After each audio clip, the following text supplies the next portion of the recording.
My name is Emily Carson. I'm 29 years old. And 3 years ago, I had to take out high interest loans just to keep my heart beating, while my parents were spending nearly $80,000 on my sister's destination wedding. I remember lying in a hospital bed with monitors tracking my heartbeat, knowing they wouldn't be there, because they were too busy choosing flowers and flying guests to Hawaii. Back then, they told me they had no money left to help save my life. But just last month, they showed up at my door, crying, desperate, and asking if I could help them because they were about to lose their home. I didn't yell, I didn't cry, but what I said next changed everything. Before we begin, let me ask you this.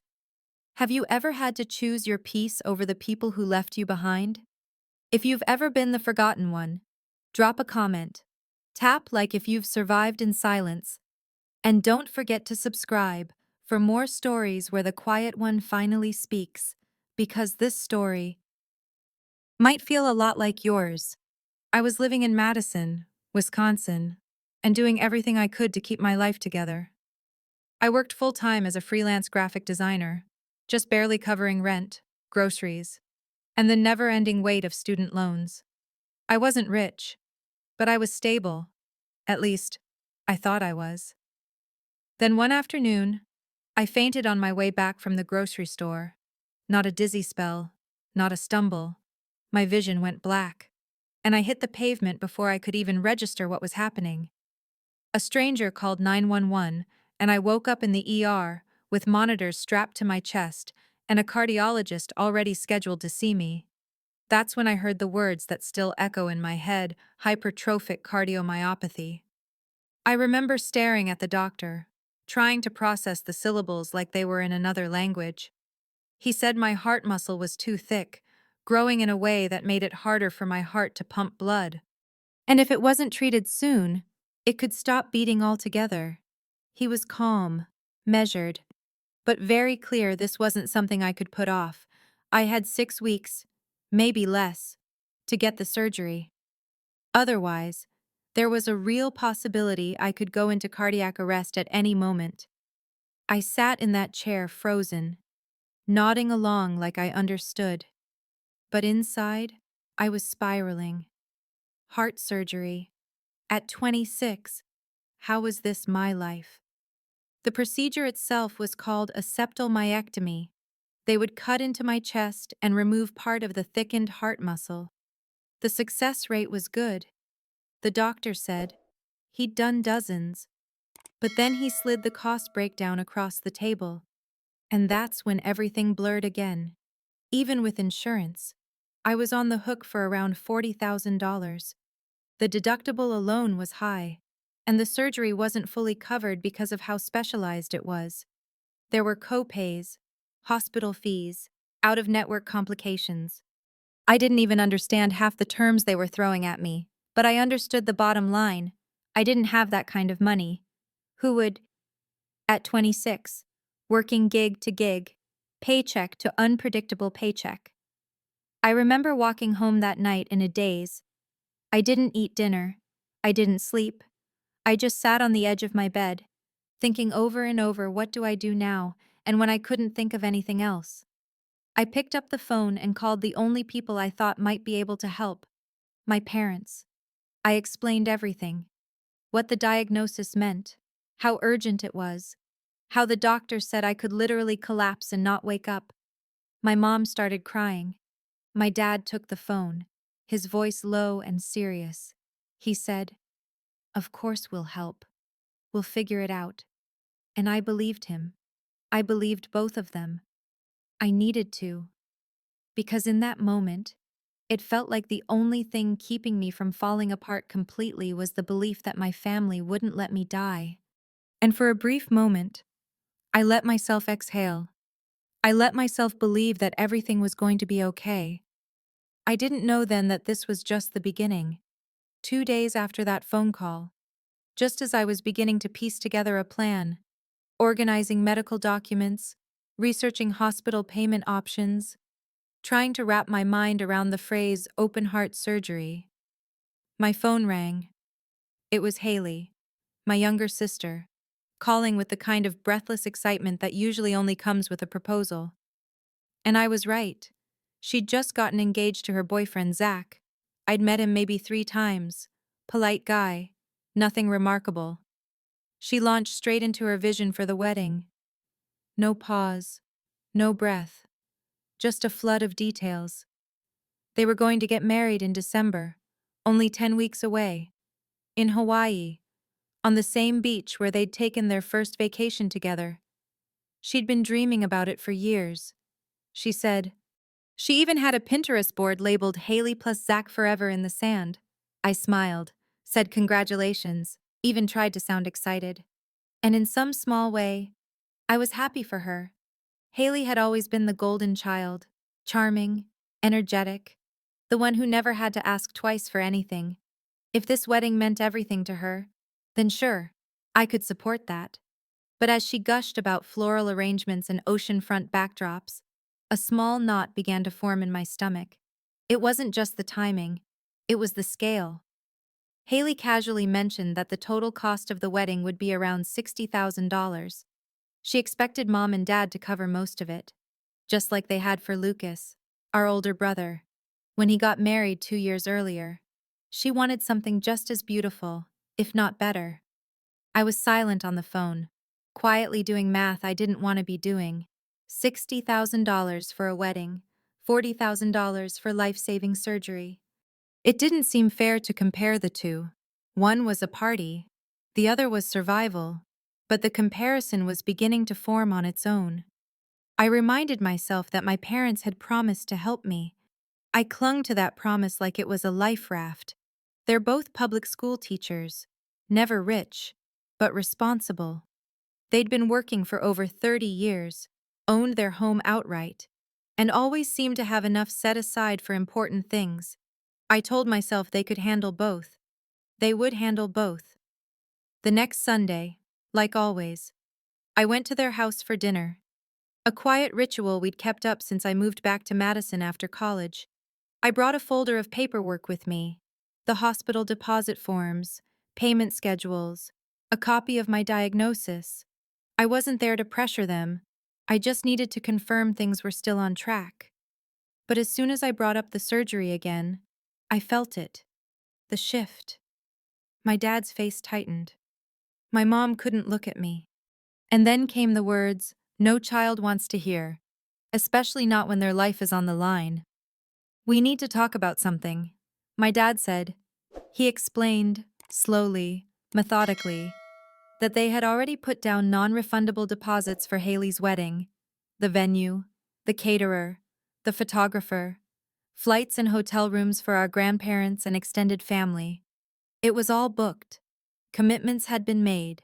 He said, people are counting on us. My heart started pounding in my chest, not because of my condition, but because I could see where this was going. They'd already spent nearly $50,000. And though the wedding was still 2 months away, the money was gone. I asked, so what about me? About the surgery. My mom finally spoke, her voice barely above a whisper. Maybe you could postpone it. Just until after the wedding. Then we'll have time to regroup and help you. I couldn't believe what I was hearing. I reminded them, calmly at first, that the doctor said I could die any day, that 6 weeks wasn't some arbitrary deadline, it was the difference between life and death. But my mom just looked at me, eyes filled with guilt and denial, and said, well, maybe the doctor was being dramatic. Your grandfather had heart problems for years before he ever got treatment. He lived until 58. I looked right at her and said, he died at 58. That shut her down. But not for long. My dad started talking about maybe asking the hospital for a payment plan. Maybe he could take out a loan. And that's when the anger kicked in. Why did I have to go into debt to survive, while they were spending tens of thousands of dollars on a one-day event? Before I could say anything more, Haley walked in from the kitchen. She must have overheard the conversation. She was livid. She accused me of trying to ruin her wedding, said I was jealous. that I was using my sad little heart condition to manipulate mom and dad. And in that moment, something inside me broke. I wasn't angry because she was getting married. I was angry because I realized that in this family, her fantasy mattered more than my reality, and the people who were supposed to love me most had just confirmed it. I didn't storm out that night. I wish I could say I stood up and walked away with strength and finality. But the truth is, I sat there, frozen, staring at my parents, trying to understand how people who raised me, who rocked me to sleep and packed my school lunches, could now be suggesting that a party was more urgent than keeping me alive. I kept thinking maybe they didn't understand. Maybe I hadn't explained it well enough. Maybe if I repeated the diagnosis again, broke down the numbers again, they'd snap out of whatever dream wedding fog they were in. But they understood. They just didn't want to deal with what that meant. So I did what I had to do. I left their house quietly, went home, and started applying for loans. Personal loans, medical financing, anything. I didn't qualify for much. My credit was fine, but not great. And I didn't have a full-time employer to co-sign anything. I took out what I could. High interest, short repayment terms. It didn't matter. I just needed to stay alive. The next morning, I called Lucas, my older brother. I hadn't planned to involve him, but at that point I was desperate. I told him everything. He was quiet for a long time, then sighed. He said he'd try to help, but he and his wife were expecting their second child and had just bought a house outside Milwaukee. The most he could spare was $5,000. It was something, and I was grateful, but it wasn't enough. So I maxed out my credit cards, sold what little I had worth selling, canceled my lease and moved out of my one-bedroom apartment. My college roommate Monica offered me a place to stay. Her couch, technically, but it was warm and safe and better than going under. I worked late nights, took extra freelance jobs even when I was too tired to sit upright. I felt like I was sprinting uphill, heart pounding in my chest, for reasons that had nothing to do with my diagnosis. October 15th came faster than I was ready for. That morning, I packed a small bag, kissed Monica goodbye, and tried not to let the fear show on my face. At the hospital, I changed into a paper gown, signed the forms that said I understood the risks, and waited. My chest would be opened. Part of my heart cut out. My life would hang in the balance while people I didn't know tried to give me a second chance. My parents didn't come. They were busy with Haley's wedding planning, some crisis involving flowers or seating charts or God knows what. My mom texted me a quick, "Good luck, sweetie. We love you." That was it. Lucas showed up. So did Monica. They sat with me until the nurses wheeled me away, and when I woke up, tubes in my throat, pain blooming behind my ribs. They were there. The surgery was a success. The doctor said my heart was stable now, though I'd need checkups for the rest of my life. I was grateful. I was alive. But I was also broken. In ways that had nothing to do with my body. Recovery was brutal. I couldn't work for 6 weeks. Rent was out of the question, even if I'd had somewhere to go. So I stayed on Monica's couch, sleeping upright, wincing every time I breathed too deep or laughed too hard. My credit cards were past due. Collections started calling. My inbox filled with warnings and final notices. I was drowning. And still, I told myself, at least I didn't die. In December, Haley got her dream wedding. Ocean breeze, white sand, dozens of family members flown in, dressed in matching pastel linens. My parents posted hundreds of photos online. A magical day celebrating our beautiful daughter. Not a single mention of their other daughter, the one still recovering, still in pain, still invisible. I didn't go. I wasn't physically ready, but more than that, I couldn't fake it. I couldn't sit in that sun-soaked ceremony and pretend everything was fine while they toasted to love and loyalty. I'd seen what their version of loyalty looked like, and as I lay on Monica's couch that night, bandaged, aching, and alone, I realized something that would stay with me far longer than the scar across my chest sometimes. The people you trust the most will abandon you not with violence, but with silence. Not because they don't understand the cost, but because they've already decided it's not theirs to pay. I didn't expect a thank you. I didn't expect balloons or a parade or even an apology. But I thought, maybe, after the wedding, when everything calmed down, they'd look at me. Just look at me. See what I had gone through. Acknowledge what I had to do to survive. But they didn't. After Haley's wedding, the photos kept coming, pictures of the beachfront ceremony, the handcrafted archway made of driftwood and white orchids, matching bridesmaid dresses swaying in the breeze, my dad in a pale blue shirt, smiling so wide it looked rehearsed, my mom wiping tears as she hugged Haley, whispering something that was probably meant to sound profound and maternal. They captioned everything with phrases like, "one for the books and worth every penny." Every penny. I read those words on Facebook one night as I was sitting in the dark, holding a heating pad against my rib cage, trying not to cry from the pain of standing too long at the sink earlier. I hadn't eaten more than a can of soup that day. My pain medication was running low. My bank account was hovering near zero. But sure, worth every penny. I didn't say anything. I didn't reach out. I told myself silence was safer, that maybe they were still caught up in post-wedding euphoria and just needed time. Time to remember they had another child. 6 months passed. I went back to working part-time, then slowly took on more clients. My body was healing, but the debt wasn't. The interest kept piling up, and so did the stress. I stopped answering unknown numbers because they were always collectors. Every dollar I made was already promised to someone else. And then, just when I thought things couldn't twist any harder, my dad called. His voice was tight, serious. He asked if I could come over. He said they needed to talk. For a brief second, I thought, maybe they want to help. Maybe they want to pay off part of the surgery or apologize for everything. I didn't say it out loud, but a quiet hope flickered inside me. I drove to their house. Same driveway, same porch swing, same welcome mat. But everything felt different.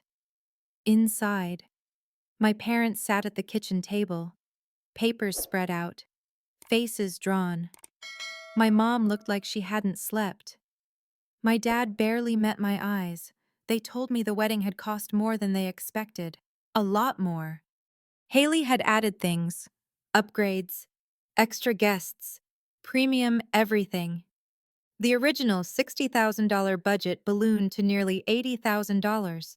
They'd taken out a loan against the house to cover the difference. Now, they were behind on payments. The bank was threatening foreclosure. They were going to lose the house, and they wanted my help. I blinked, let the silence hang in the air. I looked at my dad, then my mom, then back at the stack of papers between them. Bills, warnings, pink slips. He said, "We didn't realize how fast it would spiral." She added, "We thought we could handle it." Then came the part that twisted something sharp and final inside me. My dad said, "If there's any way you can help, just a little, it could make a difference." I laughed, not out of cruelty, but disbelief. I said, "You had a choice, and you chose her wedding over my life, and now you want me to bail you out." My mom started crying, told me I was being harsh, that I didn't understand how hard this was for them. But I did. I understood exactly. I'd lived it.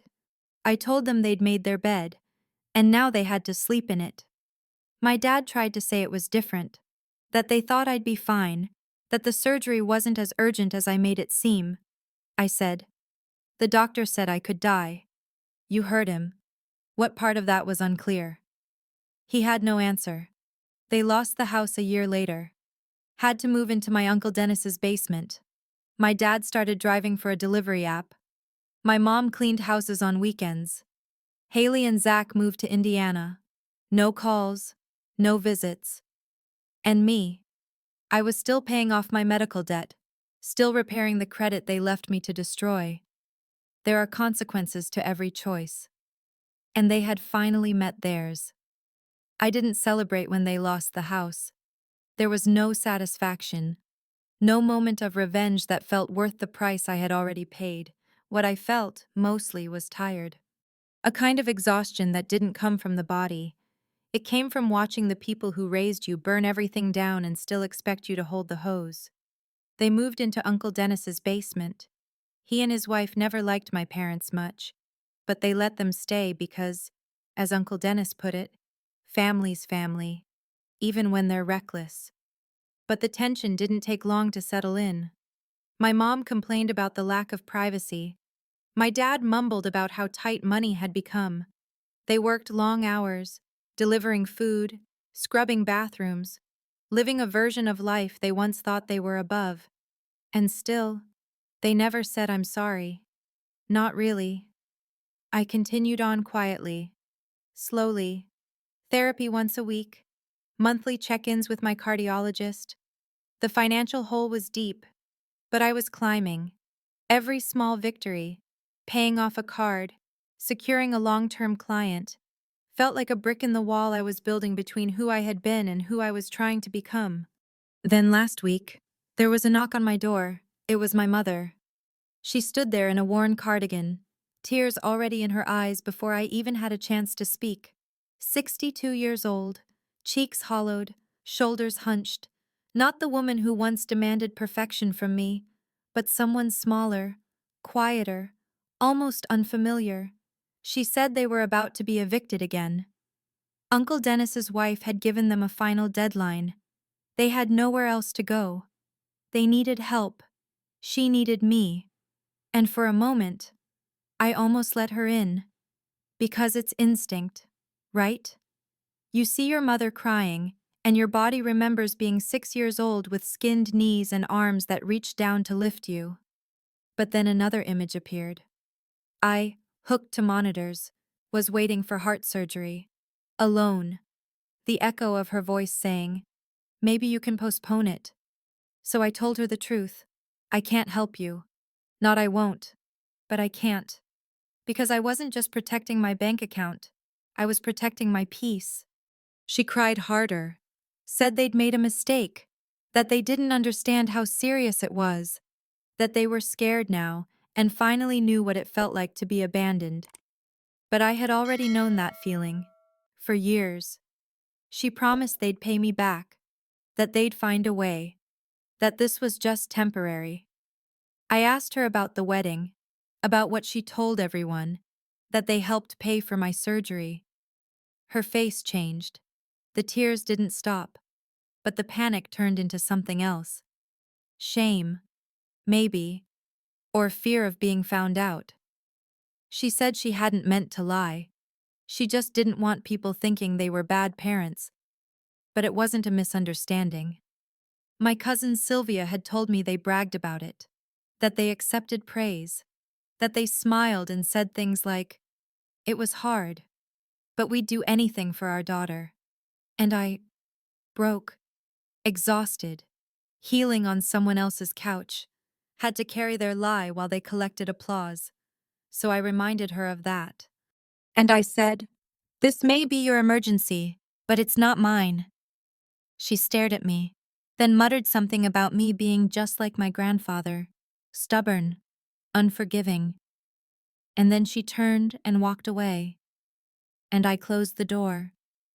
Not out of spite, but out of clarity. Because I finally understood the people who left me to save myself couldn't be trusted to protect what little I had rebuilt.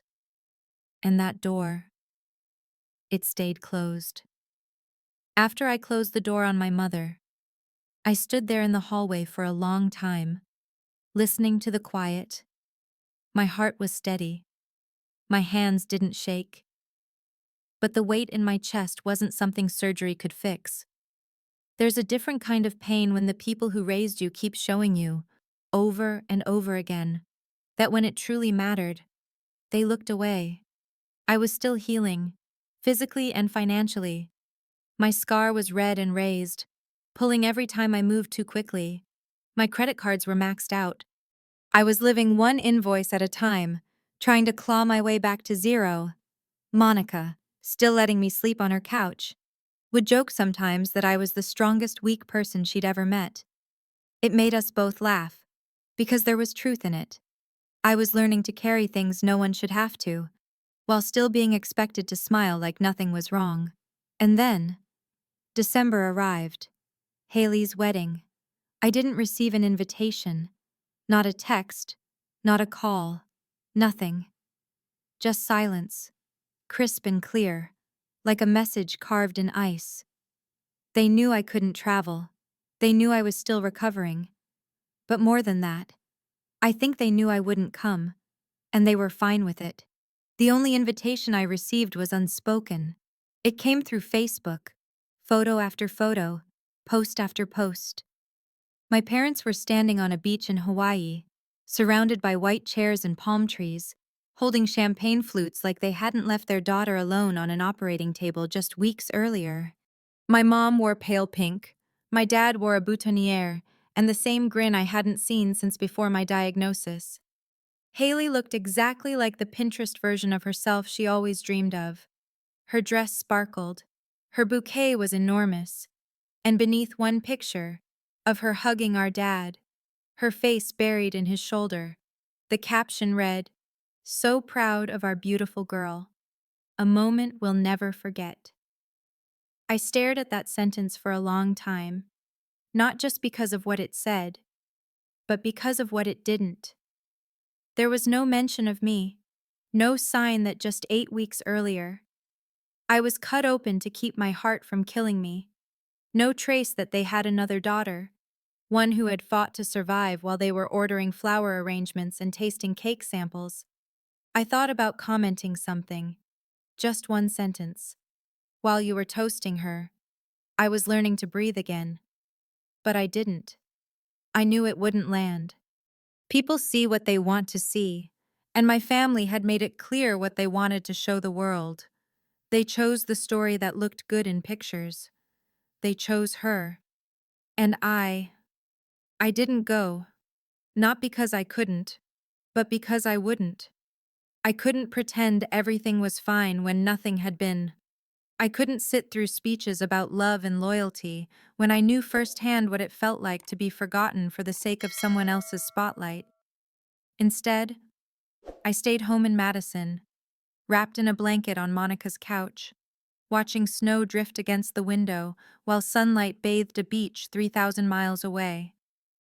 I thought about the difference between being needed and being valued, about how my body had been broken and rebuilt, but my heart, my actual heart, was still learning how to trust again.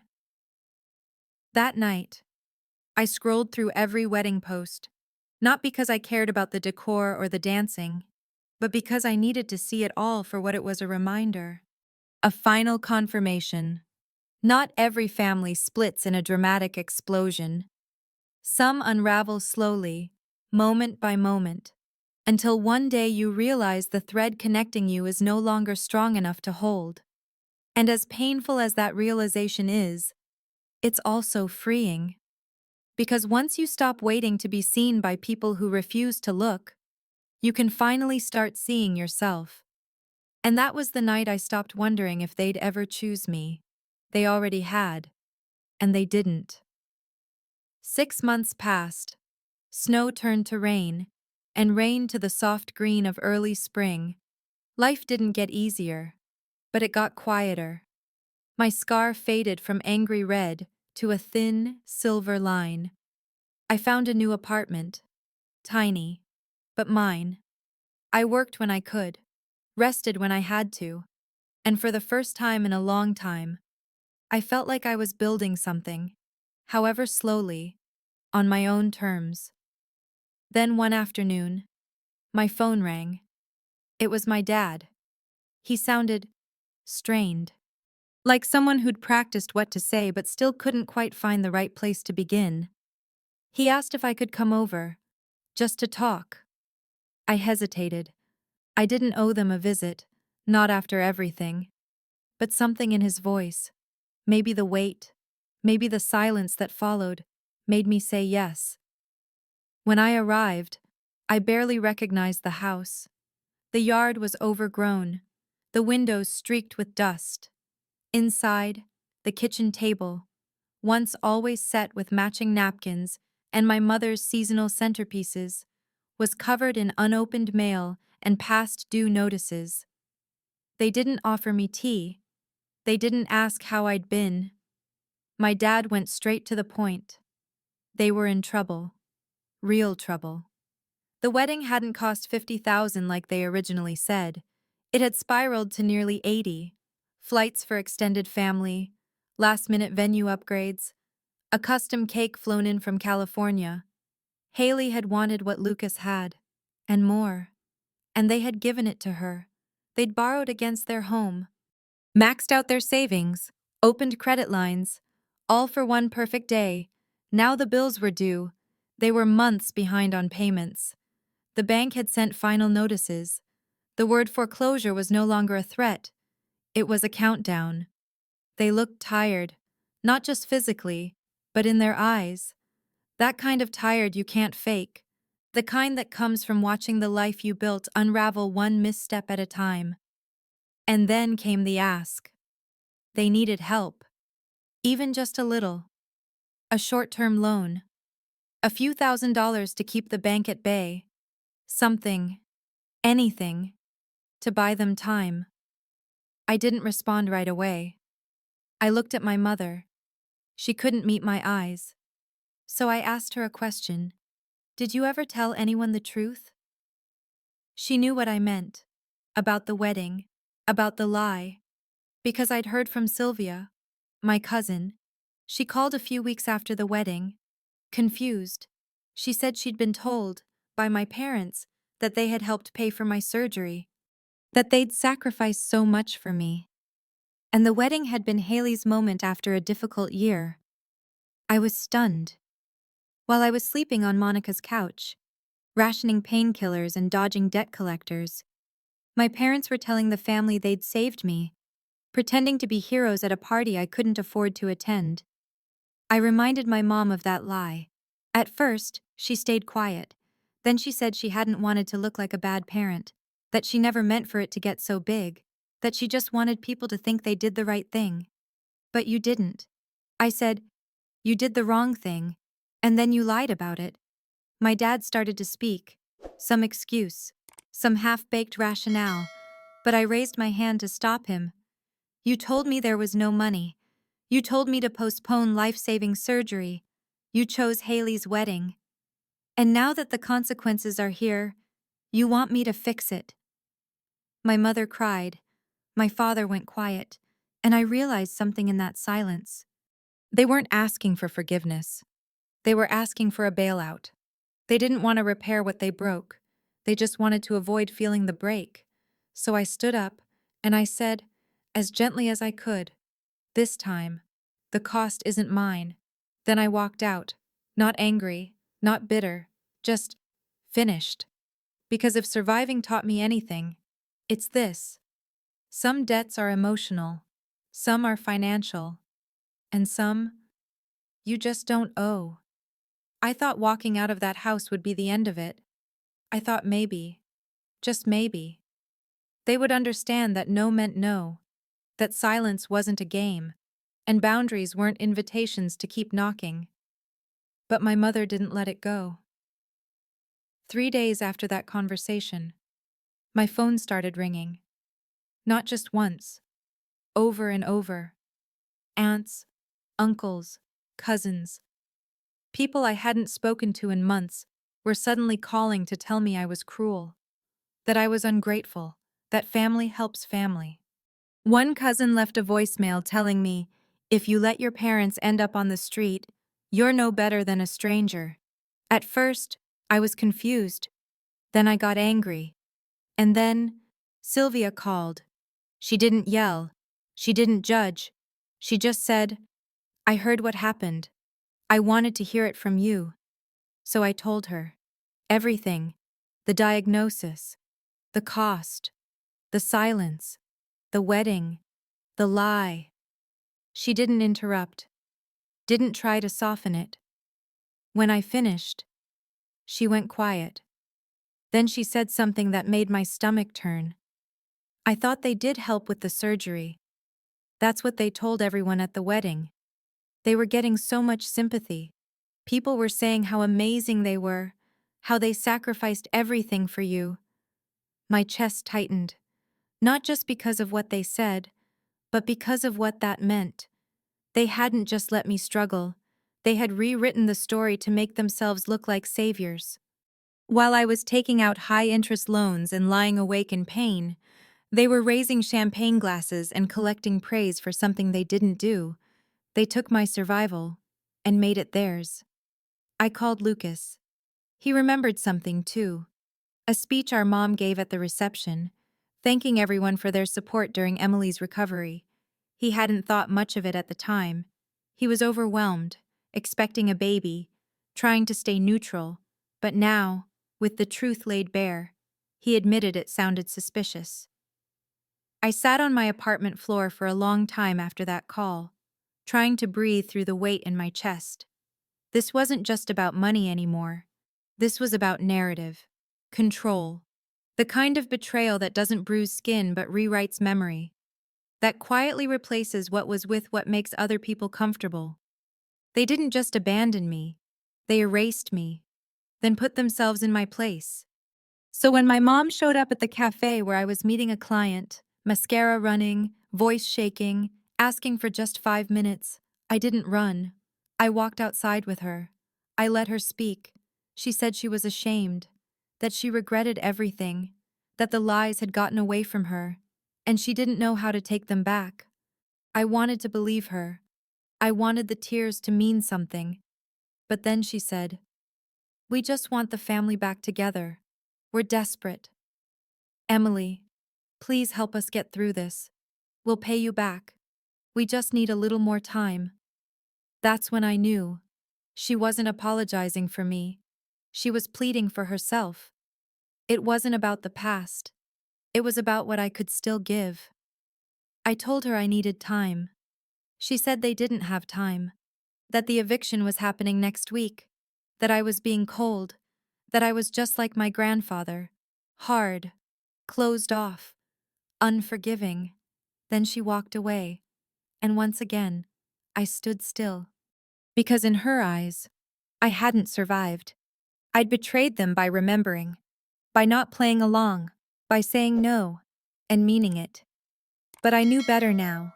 Sometimes, survival isn't about who saves you. It's about who you refuse to save when it's no longer your job to carry what broke you. That evening, I didn't sleep. I sat by the window in my apartment, lights off, watching the city fade into its nighttime hush. Cars passed below, their headlights streaking across the walls like ghosts. And I thought about everything my mother had said, everything she hadn't. I wasn't heartless. I wasn't cold. But I was finally clear. The next morning, my phone rang again. This time, it was Haley. I hadn't spoken to her in nearly 2 years. Not since the screaming match in our parents' kitchen, where she told me I was being dramatic for not wanting to postpone open-heart surgery. I almost didn't answer. But something in me said, take the call. Her voice was shaky, less sharp than I remembered. She said she'd spoken to Mom, that she now knew about the lies, about the story our parents told at the wedding, and how they'd let everyone believe they were the ones who carried me through. She said, I'm sorry. Not for the wedding, not for what she said that night, but for how things turned out. Then came the pivot. She and Zach were struggling. He'd lost his job. They were living with his parents in Indiana. She couldn't send money, couldn't take Mom and Dad in. But maybe, if I could help them now, she could pay me back later, when things got better. And just like that, the apology faded. I realized then, Haley wasn't calling because she'd changed. She was calling because the weight was finally in her lap, and she didn't want to carry it alone. I told her the same thing I'd told Mom. They made their choices. They chose you. And now, you get to help them. She went quiet, then said, I never asked them to spend that much on the wedding. And maybe she hadn't. Maybe she didn't say the words, but she never stopped them either. I said, they chose your wedding over my life. So now you get to live with what came from that choice. She didn't like that. She said I was selfish, bitter, that I was punishing people who were already down, that I'd regret this when they were gone. I stayed quiet, let her vent, let the anger wash over the line. Then I said, I almost died, and they didn't show up. You didn't show up. So don't ask me to do what none of you were willing to do for me. She hung up. No goodbye, no final word, just silence. And honestly, it felt cleaner than anything we'd said. Because in families like mine, the wounds don't come from strangers. They come from people who swear they love you, then leave you to bleed when you need them most, and expect you to clean it up quietly. But I wasn't cleaning it up anymore. I was letting the mess be seen. And if that made me the villain in their story, so be it.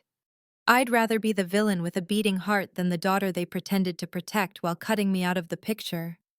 Because now, I wasn't just surviving, I was refusing to be rewritten. After Haley hung up, I didn't cry. I didn't scream. I didn't even feel the tightness in my chest anymore. Not the kind that used to grip me when I felt like I was the one tearing this family apart. What I felt instead was something quieter, sharper, like standing in a burned-down house, realizing you'd been blamed for lighting a match when you were the one crawling out of the smoke. There's a moment, after all the yelling stops, when the truth finally settles into its final shape. Not a dramatic explosion, but something steadier, heavier. I was not the one who abandoned anyone. I was just the one who remembered. The days that followed were quiet. No more calls, no more sudden appearances. And in that silence, I started to breathe again. Not cautiously, not fearfully, but fully. The kind of breath that tells you you're not waiting for someone to rescue you anymore. Lucas called one evening. He always had the hardest time picking a side. Always tried to live in the middle, keep things peaceful. But this time, his voice was different. He said he'd spoken to Mom and Dad, that things were getting worse. They were still living in Uncle Dennis's basement, and now even he was running out of patience. They asked me, he said, to talk to you one last time. I didn't respond. They're exhausted. Emily, he continued, they're sorry. They've learned their lesson. They're just asking for help with a deposit, for an apartment, just a little help to get back on their feet. I leaned back in my chair, staring at the wall. I could hear the hesitation in his voice, the tug-of-war between empathy and accountability. I asked, did they ask you to apologize on their behalf, or to fix it? He paused. I think they just don't know what else to do. And I understood that. Truly. I did. But the thing is, desperation isn't the same as remorse. Wanting relief isn't the same as taking responsibility. I told Lucas the same thing I'd told everyone else. I already gave them my answer. He sighed, said he understood, said he didn't agree, but he understood. Then he said something that stuck with me. I just think, holding on to all this anger is only hurting you now. And maybe that's true. But what I didn't say to him, what I didn't have the energy to explain, is that I'm not holding on to anger. I'm holding on to truth. Because for years, I bent. I excused. I explained away every moment they overlooked me. Every time I was treated as the extra instead of the equal. And I did it with a smile, hoping that one day they'd turn around and see me fully, not the jealous sister, Not the dramatic daughter, just me, the one who needed them and was left to survive without them. So no, I wasn't angry. I was awake, and that clarity. It was a form of peace they could never take from me. That night, I sat at my desk and pulled up an old folder labeled medical. Inside were the records from the hospital, the loan agreements, the credit card bills I had paid down 1 month at a time. I read through them slowly, not to relive the pain, but to remember the truth. This is what I had done, on my own, not because I wanted to, but because I had to. And maybe that's the hardest part to explain to people who've never felt truly alone. It's not about punishing anyone. It's about choosing not to relive the same betrayal. Not again. Not for anyone. Because love without accountability is just a loop. And I finally stepped out of it. They were still where I left them. Asking. Waiting. Hoping someone else would fix what they'd broken. But I wasn't that person anymore. I had rebuilt a life. A future. One painful, deliberate step at a time. And I wasn't going back to rescue the people who taught me I had to survive without them. The eviction came. Not suddenly, not dramatically, just a quiet confirmation that the deadline had passed and no extension had been granted. My parents packed what they could and moved into the only place left that hadn't closed its door. Uncle Dennis's basement. Lucas said it wasn't going well. His wife had never liked my parents, and she wasn't subtle about reminding them this was temporary. She wanted her house back. She wanted peace. That part of me, the one still wired for guilt, still soft despite everything, felt a twinge when he told me. I pictured my parents, older now, sleeping on a pull-out couch beneath a flickering basement light. No privacy, no space, no escape. It didn't make me feel triumphant. It didn't make me feel justified. It made me feel tired. Then Haley called. Again. But this time, she wasn't angry. She was furious. "It's your fault they're homeless," she said. "You could have prevented this. You chose not to." She wasn't crying this time. She was blaming. Her voice was sharp, bitter, like she'd rehearsed it. I let her speak. She said I was heartless, that I was letting our parents live like refugees, that no matter what they did in the past, this was too far, that I'd regret it when they were gone.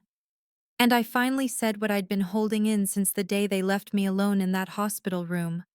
They didn't help me when I needed them most. I almost died. So no, I don't feel guilty that they have to figure out how to survive now. That's what I had to do. Alone. There was silence. And then, like clockwork, came the sentence I knew was coming. "Your surgery wasn't that serious. People live with heart problems all the time. You made it sound worse than it was." That was the moment everything in me shut off. Because there it was. The final insult. The full erasure. She wasn't just rewriting the past. She was trying to rewrite me. I said, "If it helps you sleep at night to pretend my life wasn't on the line, go ahead. But I know the truth. So does the cardiologist. So does every bill I paid. So does every breath I take now that I'm still here." She didn't answer. So I said, "You can carry that story if you want to, but don't expect me to carry it with you." And I hung up. Then I blocked her number. Not out of spite, but because the only thing more painful than being forgotten is being rewritten. Lucas called later that week. He'd been trying to stay out of it, but he told me they were exhausted. Both parents were working multiple jobs. They were saving up for a deposit on a small apartment, trying to claw their way back to stability. Then came the familiar request. "They just need help with the deposit," he said. "Not rent, not long-term support, just enough to get out of the basement." I closed my eyes, and I saw it again. October 15th, the hospital gown. The sterile light, the beep of machines. my mother's text instead of her presence. I said, "Lucas, I already gave them my answer." He was quiet, then said, "I get it. I do. But I think maybe you're being a little stubborn. They're truly sorry. They've suffered enough. But that's the thing about suffering. It doesn't erase the past. It just echoes it." I told him, "Some lessons are expensive, and this one belongs to them." He didn't argue after that. I think he understood, on some level, that forgiveness isn't about pretending nothing happened. It's about deciding what you're willing to carry moving forward. And I was done carrying anything that made me feel smaller than I already had to be just to survive. I hadn't just survived my condition. I had survived being abandoned because of it. And if there's one thing I'd learned, it's this: people who only show up when they need saving were never really holding your hand in the first place. They were just keeping you close enough to use when the storm hit. But I had built a shelter of my own now, and I wasn't letting anyone in who knocked only when it was convenient. This is probably the last time I'll tell this story, not because I don't remember it clearly, but because I finally don't need to. For so long, everything I did, every breath, every bill paid, every boundary set, felt like a quiet plea to be seen, to be understood, to be chosen. But I'm not waiting for that anymore. My parents eventually moved out of Uncle Dennis's basement. They scraped together enough to rent a small apartment in a less expensive part of town. Lucas said it's tight, but manageable. They're both still working. My dad drives nights. My mom cleans houses on weekends. Their lives are quieter now, humbler. And I don't wish them harm. I never did. But I no longer believe that I'm the one who has to undo the damage they created. Haley hasn't called again. Not since that last conversation. She's still in Indiana with Zach, still figuring things out from what I've heard. Maybe one day she'll understand what really happened. Maybe not. But it's not my job to convince her. That was never my job. As for me, I'm okay. More than okay. Actually, my heart is strong. My cardiologist says I'm stable. 6-month checkups, medication, stress management. I take care of myself now, the way no one else did when it mattered most. The debt from the surgery is almost gone. My credit score is recovering. I'm working with better clients, building something that feels mine. And for the first time, I'm not carrying shame about what happened. Because I've learned that setting boundaries doesn't make you cruel. Saying no doesn't make you ungrateful. It makes you honest. It makes you whole. I still go to therapy. Not because I'm broken, but because healing isn't a finish line. It's a practice. And in that space, I've come to understand something I wish someone had told me years ago. Just because someone raised you doesn't mean they protected you. Just because someone loves you doesn't mean they showed up. And just because someone shares your last name doesn't mean they're entitled to your forgiveness, especially when they only seek it to avoid the discomfort of truth. I'm not saying I'll never speak to my parents again. I'm saying I need them to live with what happened. Not to wallow in it, but to recognize it. To stop pretending. To stop telling a story where I'm the one who left when, really, I was the one who stayed too long, hoping they'd come back to me first. They never did. So I had to find myself. And I did. To anyone listening who has felt the sting of being forgotten by the people who were supposed to love you most, I hope you know this. You are not hard to love. You are not selfish for saying no. And sometimes, the most loving thing you can do is walk away from the ones who never truly chose you. That's not bitterness. That's survival. And for the first time in a long time, I'm alive. And it finally feels like enough. I don't know if they'll ever truly understand what they put me through. But I do know this. I survived. Not just the surgery, but the silence, the abandonment, the rewriting of my story. And now, I live on my own terms. If you've ever had to walk away to protect your own peace, know that you're not alone. Thank you for listening. And if this story stayed with you, tap like, leave a comment, and subscribe. Because sometimes, telling the truth is how we begin to heal. 2.